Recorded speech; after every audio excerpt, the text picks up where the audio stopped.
This is Jonathan Nagyo for Seconds Out. We're here at Riakporhe. I'm delighted to be joined by Mark Tibbs. How are you? Lovely, thank you so much. Cheers, mate. Yeah, you've just come off, just seen your boy, Harvey Horn.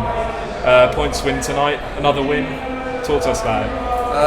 It's a good win for Harvey. He needs the rounds. Everyone says that he needs the rounds, but I feel that he's moving in the right direction performance-wise, maturity-wise, and centre of balance sort of things. He used to be on his back foot, quite a lot, and he's got to do both. But I'd like him to have gone up a gear and at times and try and put him away. But it's valuable rounds, valuable rounds. Yeah. I mean, yeah, of course. I mean, he's relatively a novice. Let's be honest. Only a few fights. I think it's that seventh win. Pro novice. Pro novice. Seventh win, I believe. Right. I mean, he's only just going to get more experience, especially in front of crowds like this tonight. Yeah. It was pretty lively out there. Yeah, that's good atmosphere out there, lovely out there, and I think, the better the opponent Harvey fights, the better he'll shine. So that guy was, he was what he was, tough old boy, never give up, very resilient, but gave him the rounds that we needed. Yeah. And is it sort of more the exposure on a show like this, BT Sport, in front of Riakporhe, that's the type of sort of level we're looking at? Like, it's not always just about the fight itself, it's more the exposure, profile boost, and selling tickets in a venue as iconic as Riakporhe. Well, Harvey's he's a bit of a character, he needs a bit of momentum, he's a bit of a character, he's a good talker, and the more he wins in style, the profile goes up, and the more people you knock over. It's all about doing the damage, but before the damage is done, we've got to build some experience, so that's what we're doing. Now, talking about another big puncher of yours, Riakporhe. We spoke a tiny bit off camera just a minute ago.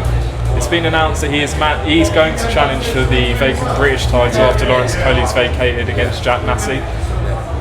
Is that the sort of fight that's the right level for him now? I think he's had like three domestic opponents. He's won all of them. Is that the sort of level now, just to finish off the domestic scene? It's a very, very good fight for Richard. I mean, his last 3 fights, on paper you'd think, what we're doing here? But we had faith in Richard and his power.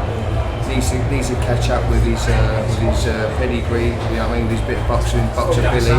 But he's getting there now, and he's done 3. He's brought 3. He had the last 3 good wins, very good wins. He last 2 in very good fashion, all 3 in good fashion.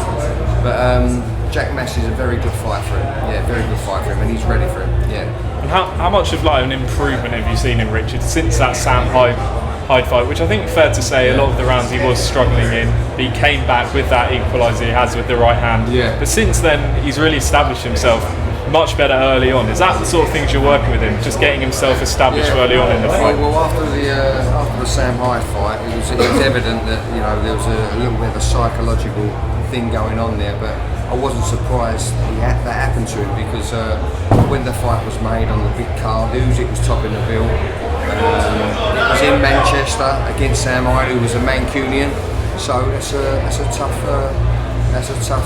fight for someone with that limited experience. You get me? Mm-hmm. But it was a bit of a gamble, and he froze the whole of the fight until we had a word with him in the corner, and he turned it around.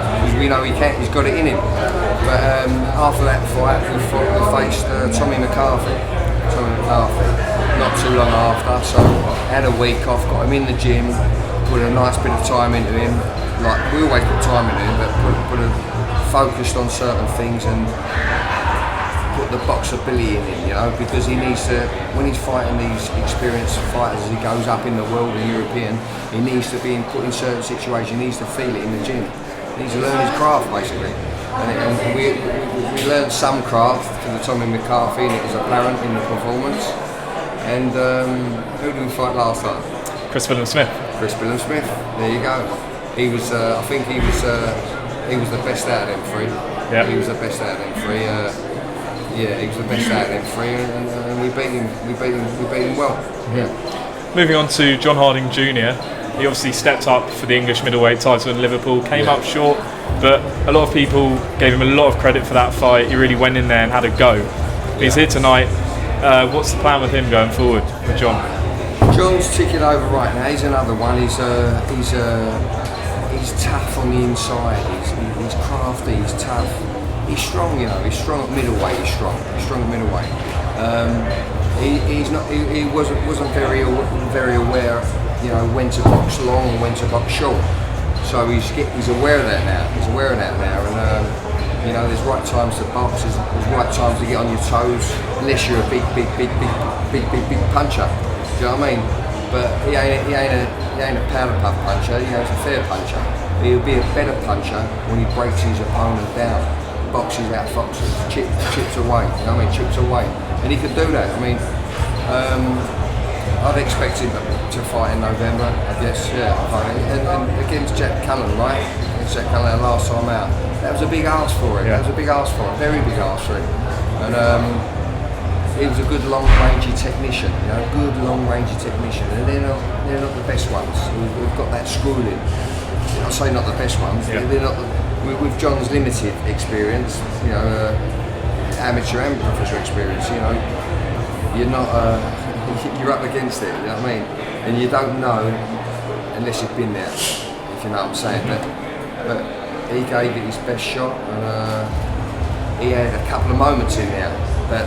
He saw the moments, but he didn't know how to capitalise on the moments. And Jack Cullen felt vulnerable in 2 moments. It was only 2 little moments there, but you know, with experience, you capitalise on them moments. But Jack Cullen's a good fighter, and he done a good job that night. But John put up a performance.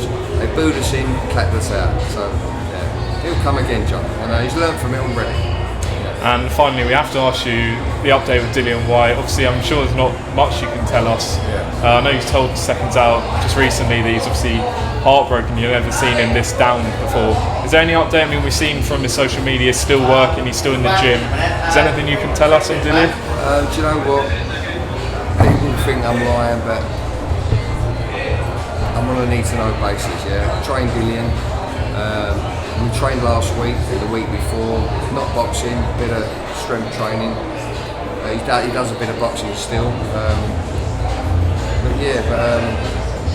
No, he's alright. He's up and down. Because the reason why he's up and down, he wants to fight. But there's a few things going on which I can't talk about because I don't know. Yeah. It's as simple as that. But no, it's always good to touch base with him. It's always good to do a bit of training with him. Yeah, but he ain't too bad. Well, Mark, we appreciate your time with SecondsOut, and we'll catch up soon. Lovely. Thanks very much. Mate.